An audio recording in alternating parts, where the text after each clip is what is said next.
Narito na ang mga pinakamaiinit na balita ngayong tanghali. Dating DPWH Undersecretary Cathy Cabral, patay matapos umanong mahulog sa bangin sa Benguet. Ombudsman, pinakukuha at pinaiingatan ng mga naiwang cellphone at gadget.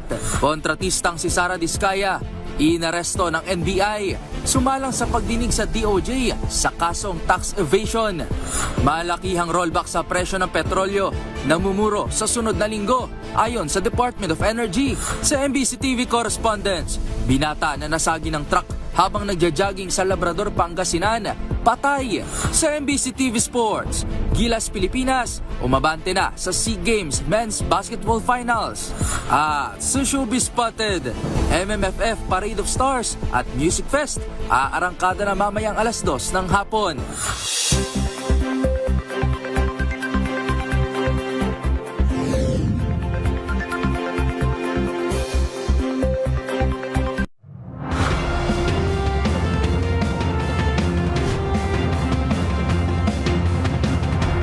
Bawat balita, makabuluhan.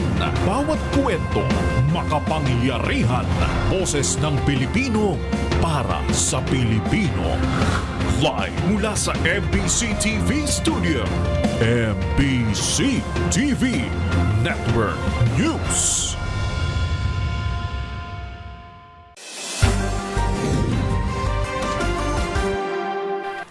Pilipinas, una sa ating mga balita.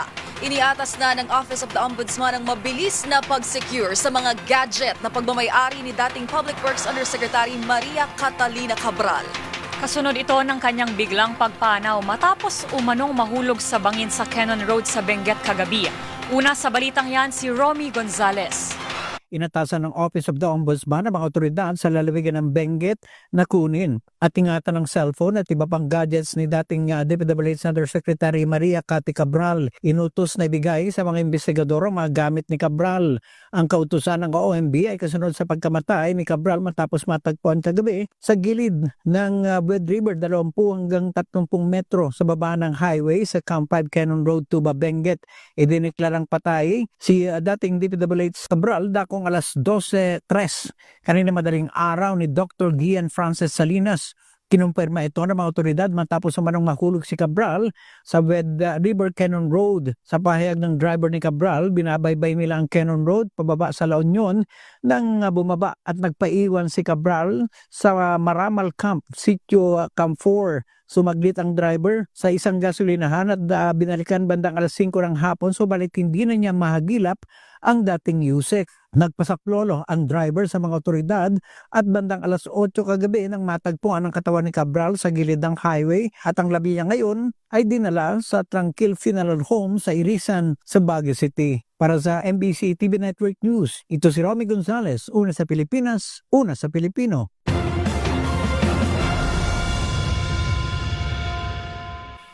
Kaugnay niya, nananawagan naman ang ilang kongresista sa pagpreserba sa mahalagang device ng yumaong si dating DPWH Undersecretary Catalina Cabral na posibleng naglalaman ng ebidensyang magbibigay linaw sa buong DPWH scandal.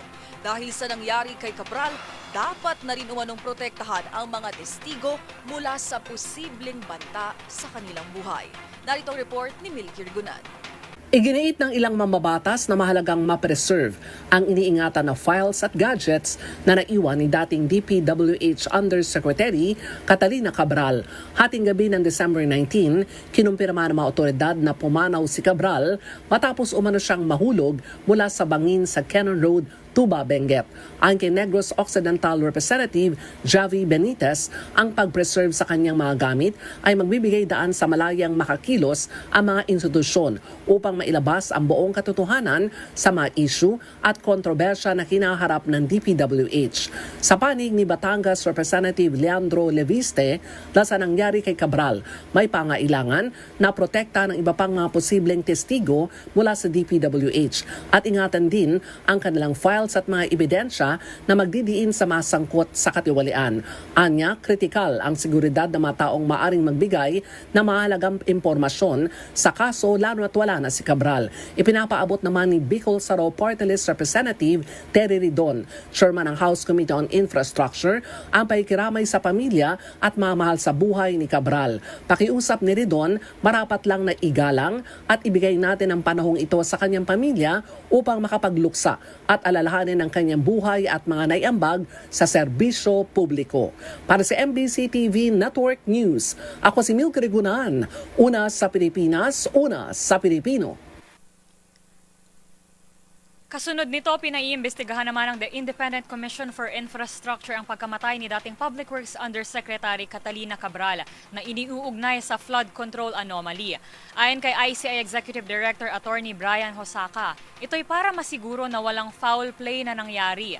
Sakali anyang matukoy ng mga otoridad na may foul play nga, posibleng konektado dito ang mga responsable sa maanumalyang infrastructure projects. Katulad ng iniatas ng Office of the Ombudsman, hiniling din ng ICI sa Law Enforcement Agency na agad ipreserbe ang lahat ng dokumento, gadgets at computers ni Cabral para sa posibleng digital forensic examination. Sinabi ni Hosaka na bilang dating Undersecretary for Planning, walang dudang may nalalaman siyang mahalagang impormasyon. Kasabay nito, nakiramay ang Independent Commission sa mga naulilang pamilya at kaibigan ni Cabral.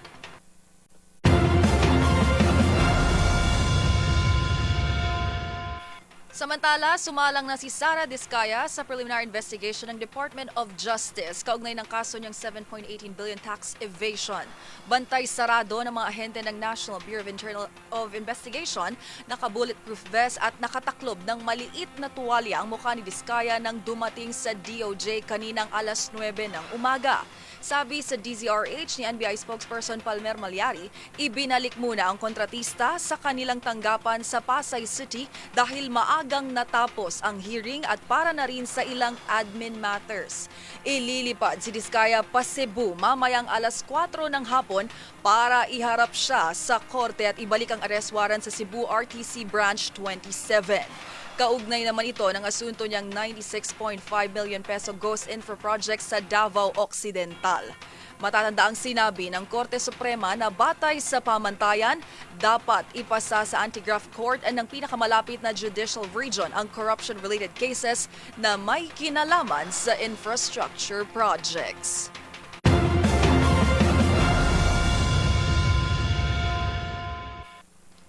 Kasunod ng inilabas na arrest warrant laban sa kontratistang si Sara Diskaya at siyam na iba pang sangkot sa Ghost Flood Control Project sa Davao Occidental.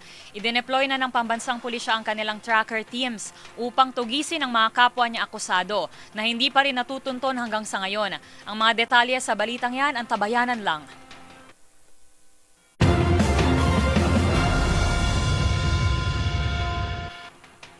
Samantala, sa iba pang balita, maagang pamasko naman po para sa mga motorista dahil inaasahang magkakaroon ng rollback sa presyo ng mga produktong petrolyo sa susunod na linggo ayon sa Department of Energy.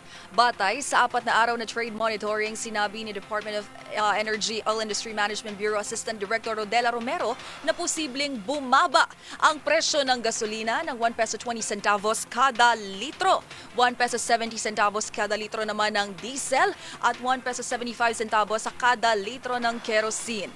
Ayon kay Romero, ang inaasahang rollback ay dahil sa optimismo sa posibleng kasunduan ng kapayapaan sa pagitan ng Russia at Ukraine.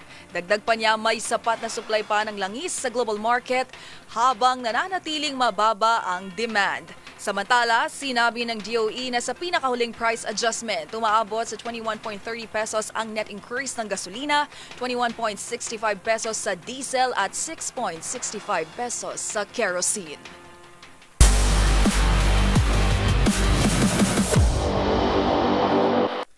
Sa mundo ng basketball, pasok na sa gold medal match ang Gilas Pilipinas matapos patumbahin ng Indonesia sa isang dikit na semifinal showdown sa 33rd Southeast Asian Games sa Thailand. Ang mga detalye sa report ni Matchpoint Mili Borja. Umabante sa gold medal match ng men's basketball ng 33rd Southeast Asian Games ang Gilas Pilipinas matapos talunin ng Indonesia at 71-68 sa kanilang semifinals match noong Webes sa Thailand. Dedepensahan ng Pilipinas ang kanilang SEA Games gold at sisikaping makuha ang ika-20 na gintong medalya sa regional na palaro laban sa Thailand. Naging dikit ang laban sa karamihan ng laro, ngunit nakuha ng Gilas ang kanilang pinakamalaking lamang sa ika-4 na quarter matapos maipasok ni Terdy Ravenna ang isang fall-away shot sa 3 minutes and 56 second mark na nagbigay sa Pilipinas ng 70-54 na advantage. Hindi agad sumuko ang Indonesia at nakapagtala ng 14 na sunod-sunod na puntos upang bawasan ang lamang at 68-70. Ngunit napigilan sila ng matibay na depensa ng Gilas at hindi na naipilit ang overtime. Ayon kay Gilas head coach Norman Black, masaya ang kupunan sa panalo at sa pag-abante sa finals, bagamat inamin niyang may ilang pagkakamali sa mga desisyon sa huling bahagi ng laro. Pinangunahan ni Terdy Ravenna ang Gilas na may 16 points, 6 na rebounds at 2 assist. Nagdagdag si Jamie Malonzo ng 13 points at 3 rebounds, habang may 12 points si Ray Parks na na-eject dahil sa flagrant foul sa huling laro. Nag-ambag din si team captain Robert Bolek ng 10 puntos. Para sa MBC TV Network News, ito si Millie Borja ng DZRH TV, una sa Pilipinas, una sa Pilipino.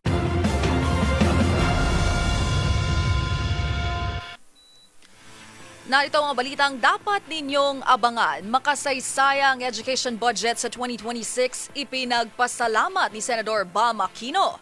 Sa MBC TV Global, higit 10,000 Belgian farmers tinutulan ang posibleng pagkalugi sa panukalang Mercosur deal. At sa Showbiz Spotted, Rian Ramos at Sam Bersoza, totoo nga bang hiwalay na? Lahat ng yan sa pagbabalik ng MBC TV Network News.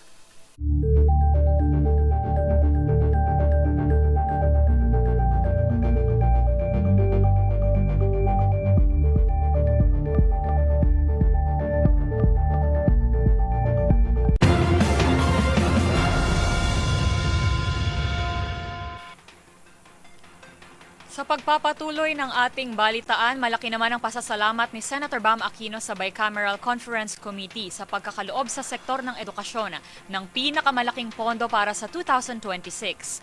Sa makasaysayang alokasyon na 1.38 trillion pesos. Ito na ang pinakamataas na pondong inilaan sa sektor at inaasahang magtataguyod ng tagumpay ng kabataan. Magbabalita si Raymond Dadpaas. Pinasalamatan ni Senador Bam Aquino bilang chairman ng Senate Committee on Basic Education ng mga miyembro ng Bicameral Conference Committee o BICAM sa pagbibigay sa edukasyon ng pinakamalaking budget para sa susunod na taon. 1.38 trillion pesos ang inaprobang budget ng BICAM para sa edukasyon sa 2026. Ito na ang pinakamataas na budget sa edukasyon sa kasaysayan ng bansa. Ito ay 4.5% ng Gross Domestic Product o GDP ng bansa at tumutugma sa standard ng United Nations na dapat ay 4 hanggang 6% ng kabuuan ng budget ay para sa larangan ng edukasyon. Para kay Aquino, kabataan ang panalo sa pinakamalaking pondo para sa edukasyon dahil tutugunan nito ang ilan sa pinakamalaga nilang pangailangan at ang mga matatagal ng problema sa mga paaralan. Nagbigay-pugay ito kina Senate Finance Committee Chairman Senator Sherwin Gatchalian at House Committee on Appropriations Chairperson Representative Mika Swansing sa matibay nilang paninindigan para maprotektahan ng pondo sa edukasyon. Nasa ilalim nito ang 67 billion pesos na implementasyon ng Republic Act No. 10931 o ang libreng edukasyon sa kolehiyo na kanyang inakda para sa kapakanan ng 5.7 million na mag-aral sa mga state universities and colleges at local universities and colleges sa 2026. Dinagdagan rin ang budget para sa Tertiary Education Subsidy Scholarship Program, 68 billion pesos para sa pagtatayo ng mga classrooms at 25.6 billion naman para sa school-based feeding program. Inaprobahan din ang rekomendasyon ni Aquino na 500 milyong piso para sa financial assistance para sa related learning experience para sa mga mag-aral sa Allied Health Sciences Programs. Kasama dito sa mga Allied Health Sciences Program ang nursing, medical technology, medical laboratory science, pharmacy, physical therapy, occupational therapy, respiratory therapy, radiologic technology, midwifery, nutrition and dietetics, speech-language pathology, human biology, pre-med allied programs, dentistry, biochemistry at psychology. Para sa MBC TV Network News, Ito si Raymond Dadpas ng DZR Rates. Una sa Pilipinas, una sa Pilipino.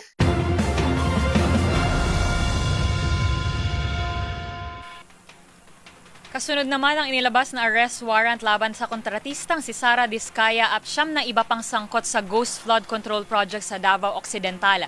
Idineploy na ng pambansang pulisya ang kanilang tracker teams upang tugisin ang mga kapwa niya akusado na hindi pa rin natutunton hanggang sa ngayon. Ang mga pinakahuling balita ihatid live ni Edniel Parosa. Edniel? Nagsimula na, Rose, ang manhunt sa 8 pang kapwa akusado ni Sara Diskaya sa Manay Draft at malversation kaugnay ng Ghost Flood Control Project sa Davao Occidental. Ayon kay Acting PNP Chief Police Lieutenant General Jose Melencio Nartatis Jr., tinatugis na ng tracker team sa mga bagong inisyuan ng warrant of arrest dahil sa kasong isinampa ng Ombudsman. Kapatid na pawang mga DPWH Davao Occidental District Engineering Officers ang naranatili pang at large mula ng i-anunsyo ni Pangulong Bongbong Marcos ang warrant. Una na kasi inaresto ng NBI si Diskaya habang sa Pasig Police naman Pasig Police ang dumakip kay St. Timothy President Maria Roma Rimando. Sa iwalay na pahayag sa Campo Grande, binanggit ni Interior Secretary John Vic Remulla na small fish pang may tuturing itong si Sara Diskaya.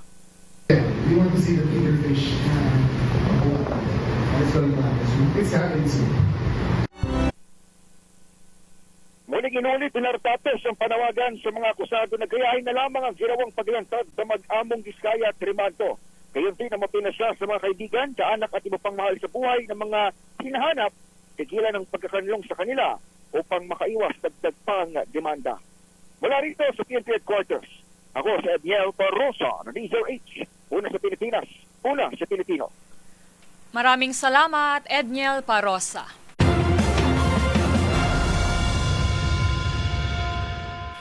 Most transparent in history. Ganito inilarawan ng Senate Majority ang inaprobahang 6.793 trillion peso 2026 national budget ng Bicameral Conference Committee. Ayon sa Senado, kahit 2:00 na ng madaling araw ito natapos ay nasubaybayan pa rin ito ng publiko. Mula sa committee briefings hanggang sa BICAM deliberations ay naka-live stream at naka-archive ang lahat kung kaya masasabi nila itong makasaysayan. Dagdag na mga mambabatas, ito na ang new normal na nais buuin sa loob ng Senado. Ang budget process na real-time na mababasa at mapapanood kung saan ba inilalaan ang bawat pisong buwis ng mga Pilipino. Wala rin umanong naganap na lihim na kasunduan, midnight deals o last-minute insertions dahil lahat ng pagbabago sa panukalang pondo ay tinalakay on record at may malinaw na paper trail na maaaring busisiin ng auditor, civil society at media.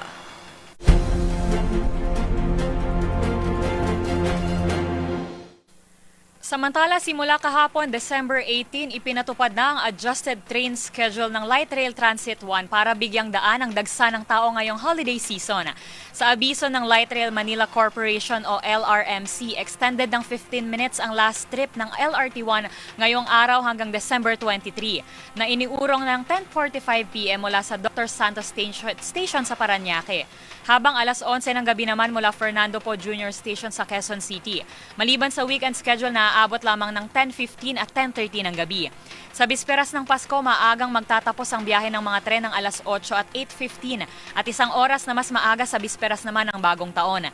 Extended din ang biyahe ng mga tren sa mismong araw ng Pasko, habang regular schedule ang ipatutupad sa December 26 hanggang December 30 at maging sa January 1 unang araw ng 2026.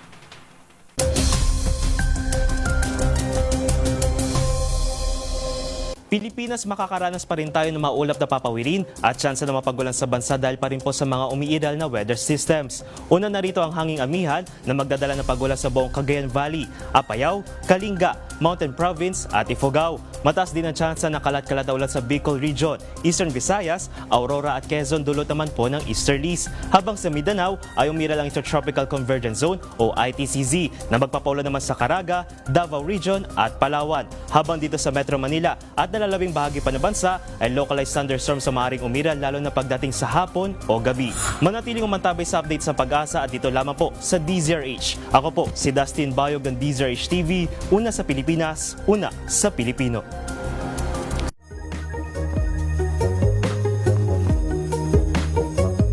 Marahil isa na sa mga hayop na madaling matandaan dahil sa kanilang itsura ay ang mga zebra. Dahil sa stripes na black and white nitong kulay sa balat, marami ang humahanga at nagtatanong kung saan nga ba nila ito ginagamit at paano ito naiiba sa mga kabayo at donkey. Alamin na this, bakit nga ba mayroong stripes na kulay ang mga zebra? Ayon sa mga pag-aaral, nabuo ang stripe patterns ng mga zebra dahil sa evolution at genetic mutation. Dahil sa kakaiba nitong patterns, patuloy pa rin ang mga debate at pagsusuri kung saan nga ba nila ito nagagamit. Una riyan ay dahil nakatutulong umano ang stripe patterns na ito sa kanila upang hindi sila papakin ng kagat ng mga insekto. Lumabas kasi sa ilang test na iniiwasan ng mga insekto ang striped surfaces kumpara sa plain na kulay na meron sa mga kabayo at donkey. Ginagamit rin daw ng zebras ang kulay na ito bilang panglito sa mga predators, lalo na kung sila ay magkakasama. Isa pang teorya ay nakatutulong daw ang patterns na ito sa pag-regulate ng kanilang temperatura. Ang itim na kulay ang nag-a-absorb ng init para sa morning chill, habang ang white stripes naman ay para sila ay malamigan pagdating ng hapon. At isa pang nakamamangha, tulad sa ating mga tao na may pagkakakilanlan gamit ang ating fingerprints, ginagamit rin nila ang kanilang stripes na ito upang makilala o matukoy ang isa't isa gamit ang kanilang pagkakaiba ng patterns. Tandaan, mas makulay ang mundo kung alam mong hiwaga sa pag-ikot nito. Ako po si Rovic Manuel, nagpapaalalang sa kaalaman ay walang labis, magsaliksik para siguradong alam na this.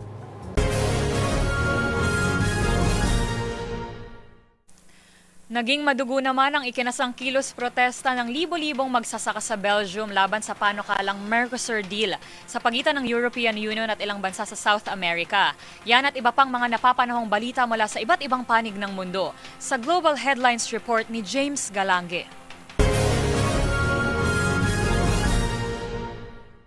Balita mula sa Belgium, nagkaroon ng madugong kilos protesta matapos magbanggaan ang mga otoridad at Belgian farmers nang dahil sa kasunduan na kalakalan sa pagitan ng European Union at mga bansa sa South America na siyang tinatawag na Mercosur deal. Ito'y kung saan bibigyan ng mas malawak na access sa European 91% na taripa, bagay na ikalulugi raw umano ng mga magsasaka sa nasabing rehiyon. Kaya naman dahil dito, hinarang ng mga magsasaka nasa 150 na traktora sa mga kalsada ng Central Brussels at nagsama-samang nasa higit 10,000 demonstrators. Samantala, balita naman mula sa Bangladesh. Sumiklab kagabi ang muling malagim na kilos protesta sa kalsada ng Dhaka matapos i-anunsyong pagkasawi ng political leader na si Sharif Osman Hadi. Si Hadi isa sa mga nangunang youth leader na nagpatalsik sa dati nilang Prime Minister na si Sheikh Hasina na ngayon naharap sa parusang bitay matapos mapatunayang guilty sa kasong crime against humanity ng International Criminal Court o ICC. Binaril noong nakaraang linggo si Hadi ng isang hindi pa nakikilalang grupo na nakasuot ng maskara habang papalabas siya ng moske at idinala sa Singapore para sana magpagaling. Sa iba pang balita, inaprubahan naman ng Amerika ang $11.1 billion worth ng mga armas na bibilhin ng Taiwan. Mas mataas kumpara sa naging sale noong panahon ni former US President Joe Biden na umabot lamang ng $8.4 billion. Yan ay kasunod na tumataas sa tensyon sa pagitan ng Taiwan at China kung saan ayon sa Taiwan National Defense Ministry, pinaglaanan muna ito ng special budget bilang paghahanda sa inaasahang asymmetric warfare. Nagpahayag naman ng pagkondena ang China na anilay magsisilbing karagdagang mitya ito sa nasabing tensyon at asahan ang kanilang mas epektibo at malakas na sagot ukol sa nasabing aksyon. At yan ang mga nakalap nating balita mula sa iba't ibang panig ng mundo. Para sa MBC TV Network News, ito si James Galange ng DZRH TV, una sa Pilipinas, una sa Pilipino.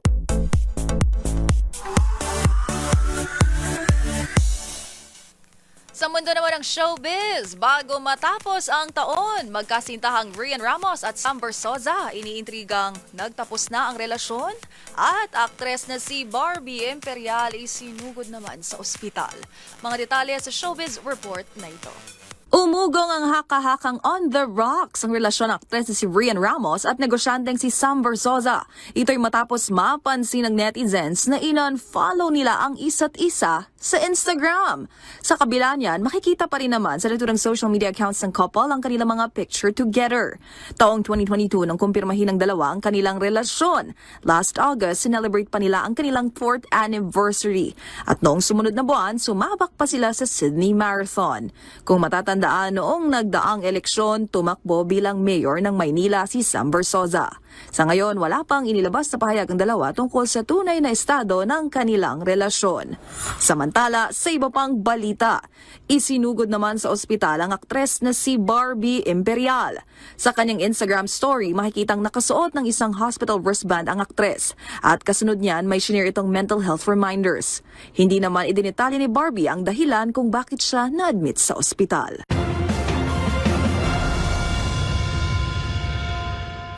Abangan sa aming pagbabalik. Mga kawani ng gobyerno, suspendido ang pasok sa December 29 at January 2. Sa MBC TV Sports, later Representative Richard Gomez, nahuli umanong nanakit ng opisyal sa fencing. At sa TNVS, Fur Baby sa Bataan, nagdiwang ng kaarawan ala Kiddy birthday party. Yan at marami pang iba dito lang sa MBC TV Network News.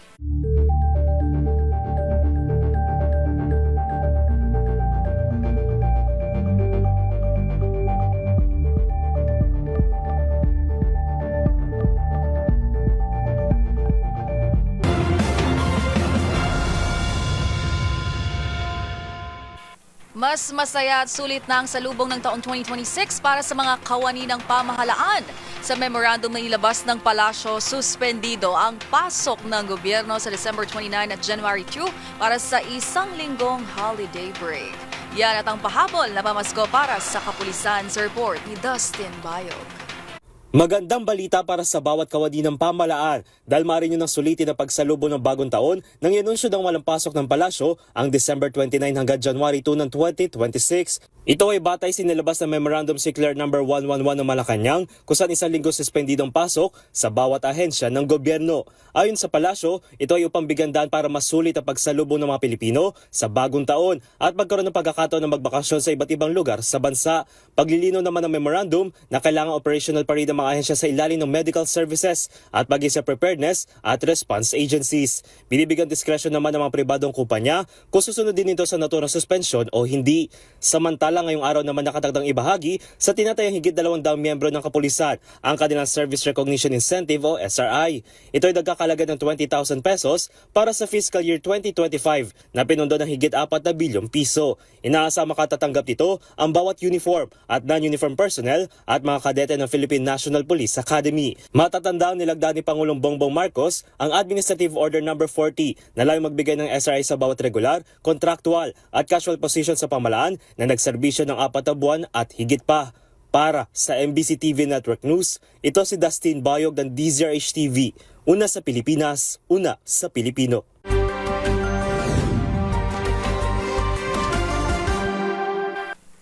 Samantala, patay ang isang binata sa Labrador, Pangasinan matapos itong aksidenteng masagi ng truck habang nagja-jogging. Yan at iba pang mga rumarapidong balita mula sa probinsya, hatid ng iba't ibang istasyon sa ilalim ng MBC Media Group.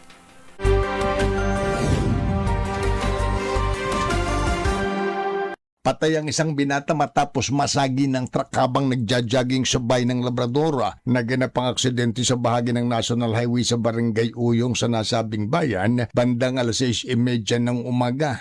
Ayon sa investigasyon ng mga tauhan ni Chief of Police Major Rodolfo Labayo Jr., nagtangka pang tumakas ang truck driver na isang 38 anyos na residente ng Alamino City. Subalit nahabol din ito ng mga nag-responding police sa may bahagi na ng bayan ng Suanla. Ang biktima ay naisugod pa sa paggamutan, subalit idineklarang dead on arrival na ng attending physician. Sa ngayon nasa kustodiya ng Labrador Police Station ang truck driver at nahaharap sa kaukulang kaso. Para sa MBC TV Network News, ito si Freddy Fajardo, RH38, una sa Pilipinas, una sa Pilipino.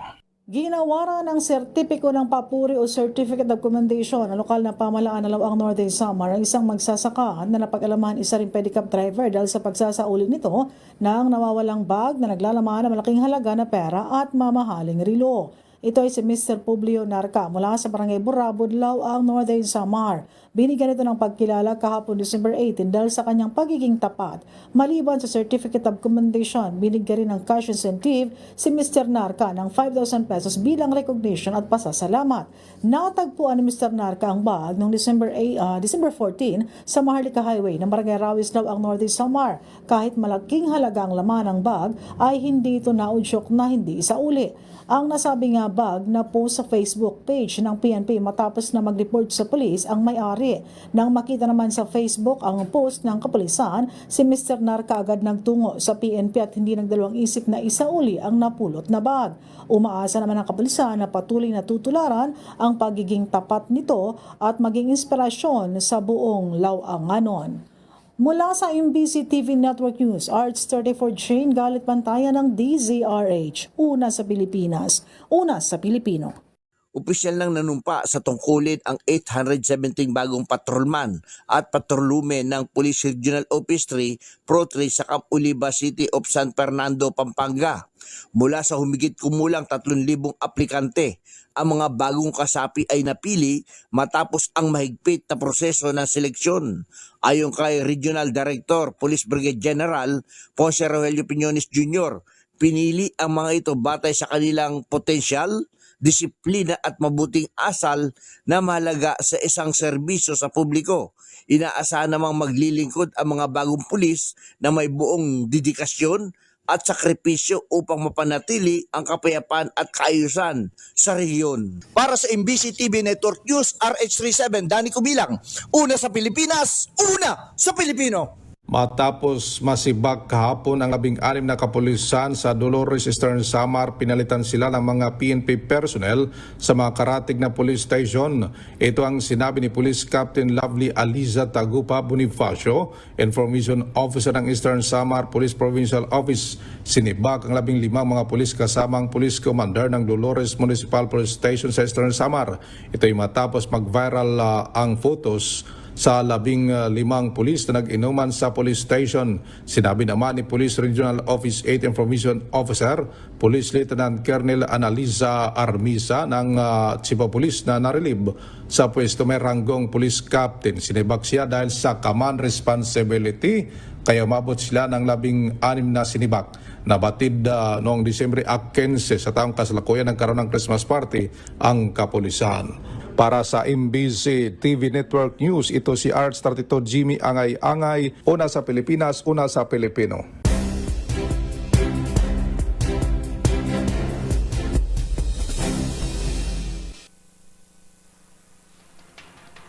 Maraming kwento na tayong naitampok tungkol sa mga fur baby na itinuturing na ring parte ng pamilya na siyang pinusuan at kinaiwan ng maraming netizens. Kaya naman, idagdag pa po natin dyan ang isa na namang fur baby na nag-celebrate ng kanyang ika-4 na taong karawan kung saan ang handaan ay hindi naiiba sa isang kid's birthday party.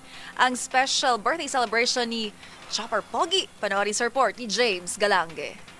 Like a child. Yan na naman naging bansag ng netizen sa panibagong cute na tagpong ito ng isang fur baby sa Bataan na binigyan ng handa na parabang isang kid's birthday party. Ipinagdiwang kasi noong December 4 ay ka-4 na taong karawan ng Shih Tzu na si Chopper Pogi. Ngunit ang handa, hindi pang karaniwang mga dog food ang nakalatag sa mesa. Birthday Chopper! Happy birthday Chopper! Happy birthday! Yung mga handang karaniwang makikita sa mga birthday party ng mga bata tulad ng hotdog on stick, spaghetti, malaking cake at yung mga mini toys bilang freebies para sa mga bisita.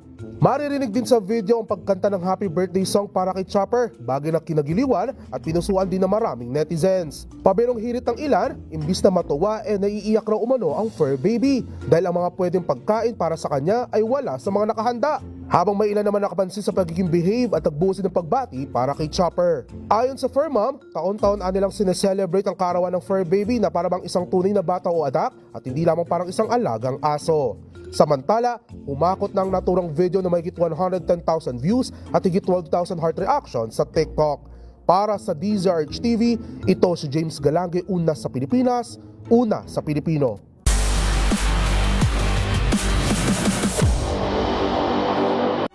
Umani naman ang batikos at usap-usapan ngayon ng umano'y pananakit at pananalita ni Leyte Congressman Richard Gomez laban sa isang sports official sa gitna ng 33rd Southeast Asian Games. Ang kontrobersyang kinasasangkutan ng opisyal, tinutukan ni Millie Borja.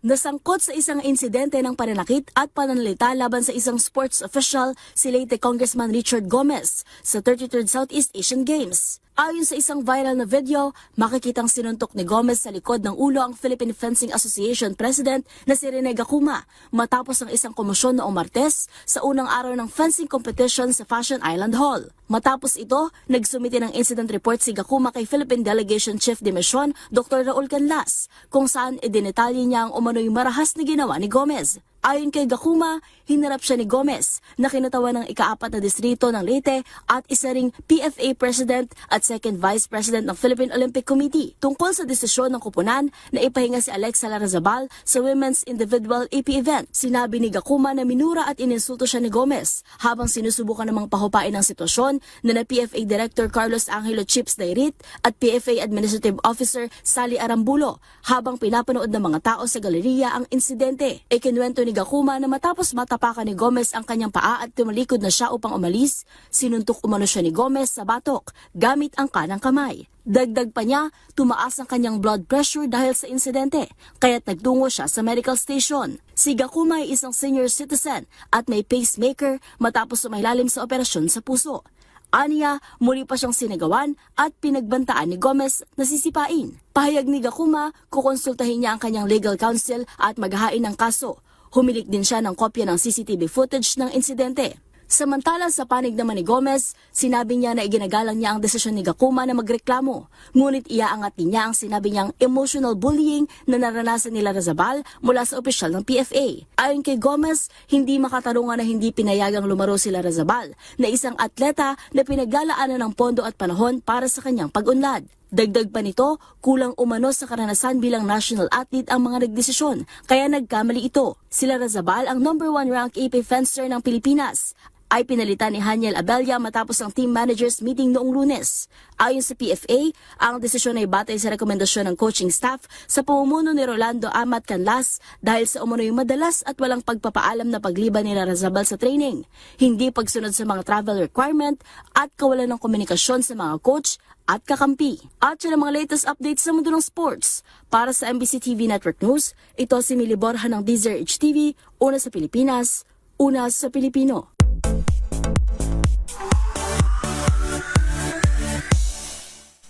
Ito naman, partner, sakto na daanan ko kanina habang papunta rito sa opisina para po sa mga bangers sa Metro Manila Film Festival. Aarangkada na po mamayang hapon, mamayang 2:00 ang Parade of Stars. Mga detalye sa parada ng mga bida sakay ng mga engrandeng karosa sa Showbiz Report na ito.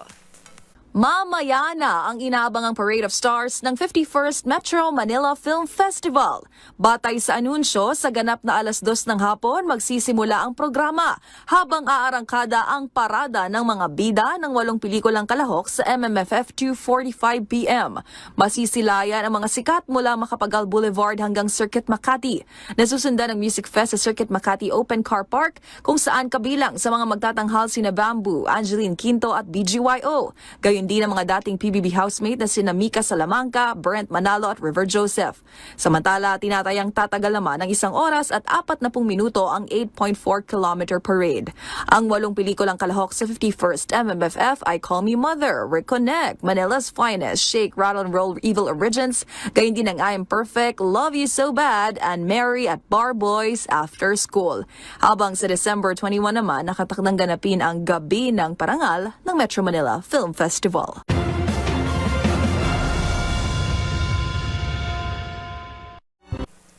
At yan po mga nakalap naming balita ngayong Biyernes. Pero bago tayo magpaalam, meron na lang po tayong 6 days bago magpasko. Sa ngalan ni Yuel Reyes, ako po si Angelica Cosme. At sa ngalan ni Miss Karen Oyong, ako po si Rose Babiera. Magkita-kita tayong muli sa darating na Lunes para sa mga balitang makabuluhan, mga kwentong makapangyarihan. At idang boses ng Pilipino para sa Pilipino. Ito ang MBC TV Network News.